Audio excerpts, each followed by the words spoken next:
intrinsically motivated for reasons that I'm really not sure. But what I want you guys to know, what I'd ask you to share with your neighbors, this is not true. Tina Diaversa is ethical today, and I hold my integrity above many people that I know. And if you have additional questions, you want to really get into the specifics, just call me. I'll give you all the information that you want. I'm an open book. I don't have anything to hide and anything to lose.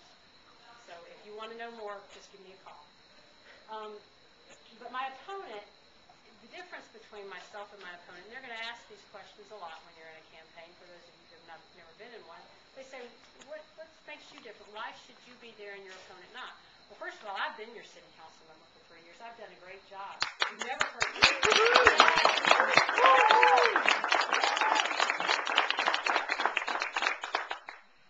I would argue to say that you've not heard anything unethical come from me. People try to develop things when they don't have a way of winning on their own credentials, and that's about as simple as I can put it with my opponent. He doesn't have credentials to run on. The difference between he and I is that he's running because he is a homeowners association person that wants to represent his homeowners association, and his homeowners group has been well represented by me over the years, so I'm not sure exactly what he thinks he's going to do better. There's a little bit of a personal agenda there, and I don't know of any other reason that he's running. Once this is posted on Tim's website, I'm sure he'll have comments to say about it, but ask him, why else would you want to run if you weren't looking to get your community gated or, interested in some other agenda for your subdivision? Let me paint a little bit of a picture now for you on this next statement. You've heard about what I believe that I've accomplished for the city of Milton, some of the highlights. You've heard what I'd like to accomplish in the coming years with my fellow council members. You've heard a little bit about me and my integrity and my vision and my support for Milton. Now I want to talk to you about what needs to change in Milton.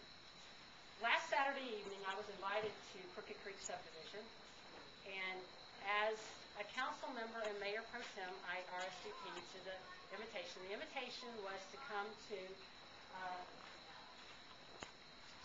to an event that was celebrating the new $4 million amenity package that Crooked Creek has just opened, and I gladly accepted.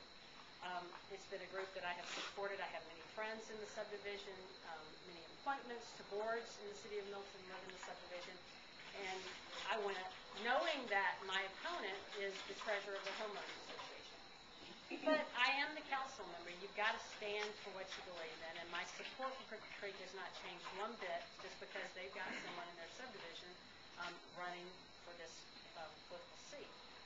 So I'm there. They take me on a tour. I meet the architects. As I said, I've got a lot of friends in Crooked Creek. There were about 200 people there that evening. And their board proceeded to give a presentation that evening. And I don't know if anybody was there or not. I don't see any faces that look like you would have been there that evening.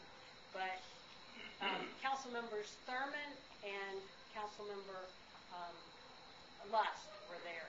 And they were standing up at the front with the rest of the HOA board for Crooked Creek. And I was standing off to the side. And they proceeded to promote and tout the fact that they had achieved this wonderful goal. And it is wonderful. I mean, their amenity package is to be envied. And to give credit to their board, as they rightly should, because it's been a number of years in coming.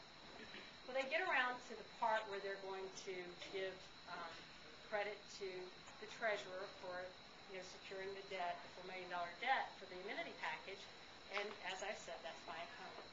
And they proceeded to have a political campaign rally, a standing ovation for this gentleman, with me standing.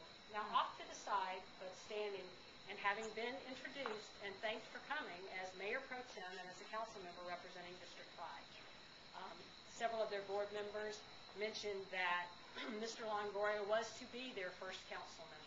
The Crooked Creek's first representative on the Milton City Council, and that Crooked Creek deserved a city council member. And then they had a board member, Mike Stevens, who stood up and said that the gating of Crooked Creek would happen or he would die trying. And of course, the council, the mayor and council, including myself, have been working tirelessly to help them achieve their goals. For either gating or to resolve the situation that they have that they fear for on Creek Club Drive. We have worked long, hard hours and many years now to come to a resolution. So we have been working on their behalf. They have had representation, tremendous representation of their community. As you can imagine, it was pretty tough for me to stand there and take it, but I stood there and smiled. And when they were done promoting my opponent and giving him his standing ovation, I shook Mike Stevens' hand. I said, "Good luck," and I walked out the door. There were a couple of people that followed me out, and they said, "We didn't know this was going to happen, and this was terrible." Two people that didn't follow me out were council members Lusk and Thurman, and that was very disappointing to me. I thought it was extremely unprofessional. We've worked together on this council for more than 3 years. We were on the steering committee together. I don't believe I've ever been insulted or abused or bullied like I was that evening.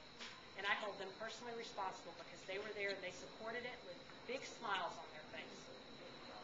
I knew in my heart that a change needed to happen in this community. And that night, I knew that I had to come out aggressively for that change. And that change is new representation in those two districts. The new representation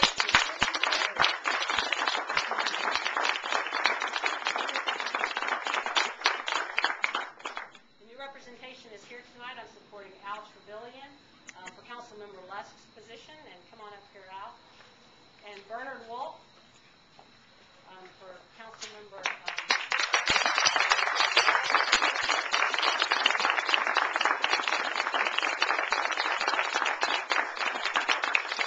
I venture to say that these two gentlemen have too high of integrity to have allowed this to happen. Down? Yes. Yeah, your face is what you're doing. Oh, okay. I was on a roll.